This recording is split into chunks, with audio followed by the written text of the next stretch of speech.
Believe it or not, this is take 5, and this is the second take where I'm performing underneath this fucking gigantic-ass rainstorm that's been going on for the past 10 goddamn minutes. So, Don't Breathe 2 is a sequel to the 2016 film Don't Breathe. It takes place about a decade after the events of the first film, which technically means this film would take place in the not too far future of 2024, because the first film took place in September of 2016, as evidenced by the security system when the main characters break into the house in the first film. But regardless, this film, instead of following a main character that isn't the fucking villain, we are now following a main character who is living with the main fucking villain from the first movie, which is just not executed well. The acting in the film is pretty damn good from both lead actors, with the blind man and the main character, the main protagonist, Phoenix. Yes, I almost forgot her name. I almost said River Phoenix, but whatever. It's hard to concentrate when you're underneath a fucking rain cloud. I suck. This is why I haven't done a review in years.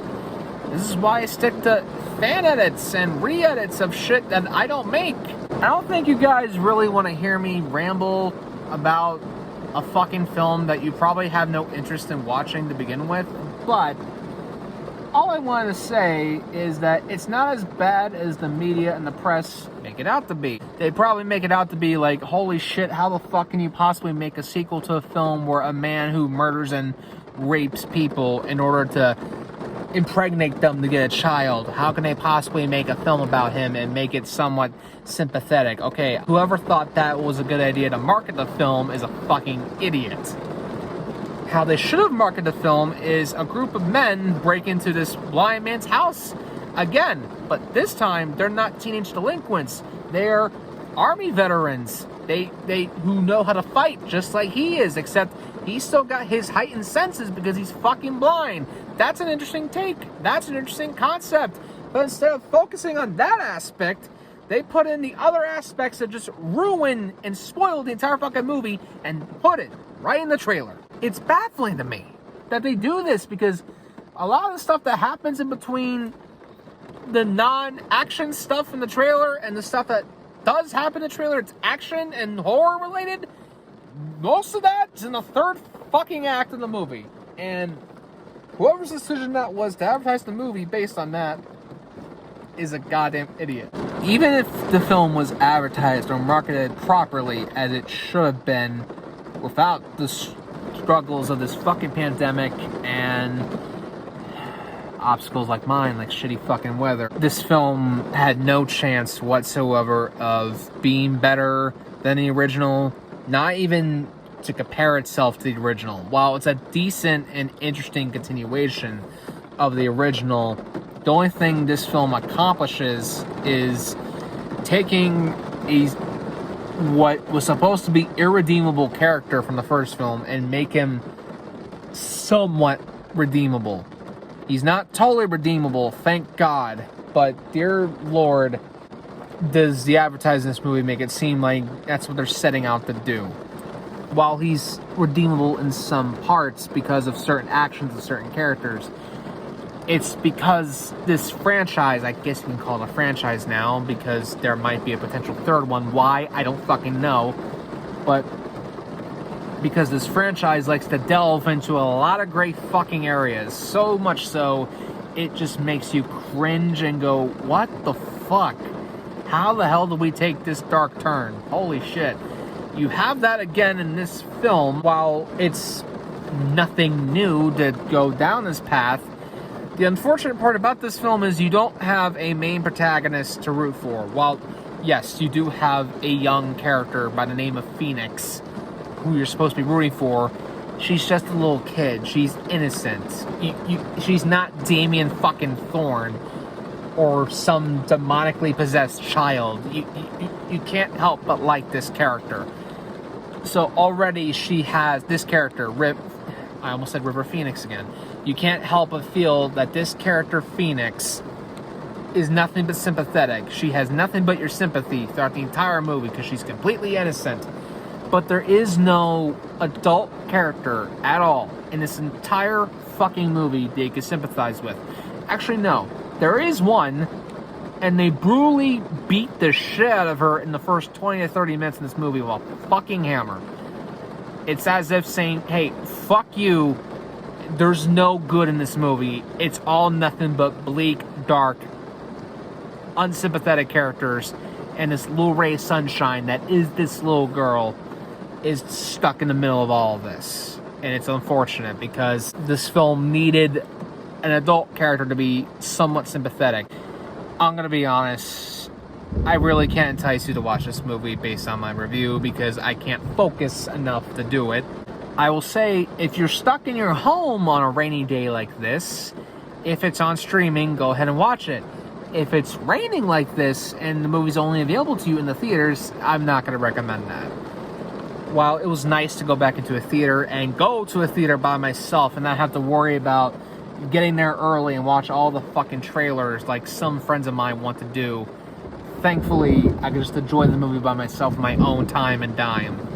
I will say, this is definitely not a movie you should go out to the theaters and watch, pay hard-earned money for. This is definitely something you would just catch on a streaming service and pay like maybe $3 for, or just use your Netflix account, which isn't that much, or Amazon Prime to watch the fucking movie. I guess that's it. I mean, what do you want me to say? I can praise the actors, but I'm gonna be honest, I'm so distracted by the weather right now, I can't remember anyone's name other than Stephen Lang. I would tell you the actress's name who plays the character Phoenix, but the only name that's popping into my head right now is McKenna Grace, and I know that's not accurate. So, to the young actress playing the character Phoenix, I apologize I can't remember your name, but you did a fantastic job as our main protagonist in this movie, and I wish you all the luck in your future endeavors. The other actors in this movie are decent. There's not really anyone who lacks other than the lackeys of the guys breaking into the house. But they serve a decent enough job. Production design for the hotel interior and the house interiors and the exteriors of said locations are pretty damn good. Lighting, camera work, the one-take sequence in which the little girl is running around the house trying to duck and weave away from the people who are trying to find her was a pretty intense sequence. But like I said, it's not like the first one where it's fresh and it's new and somewhat original. This is just, I guess, a carbon copy of the original, but it's a slasher sequel. Whereas the first film has really only a body count of 3, this has a body count of 10, maybe 11. And by the fact I say maybe 11 hints that there's potentially going to be a third fucking film. And I hope to God there isn't, and it ends here. But if there is a third film, please bring back a main character who is an adult that I can root for, please. While I like the main character, Phoenix, it wasn't enough to carry through the film. It's just basically watching an unlikable group of assholes fight each other with this little kid who's completely innocent caught in the middle of it. I'm going to try to make a run into my house while the rain slows down and hopefully upload this and not have to do another goddamn take. So thank you if you tuned in to watch. If you only subscribed to the channel because of the Friday the 13th fan content that I did from December of 2019, I hate to break it to you, I might not do anything else similar. I will tell you that Vengeance Part 2 Bloodlines is being made. It has wrapped filming, they just need to finish editing it and then release it. When that's going to happen, I don't know, but if there's editing mistakes that I am not content with, like I was with the first 2 versions of the film when they released it back in 2019, I may do another fan edit / re-edit, because it's a fan film. The worst that can happen is I get copywritten by whoever owns the rights, and they take it down, but I'm not monetizing shit, and the people who made that first film can't sue me because They are also making fan content of copyrighted material. So, yes. So, tangent over about that. Film review over. Thank you for watching if you did. If you want to unsubscribe, do so. But if you want to subscribe, go right ahead. I can't guarantee you there will be another video coming soon. Every time I have plans to do something, it gets pushed back because of me and how I handle my life choices. So, thank you, at least, for watching and bearing with me. Ciao.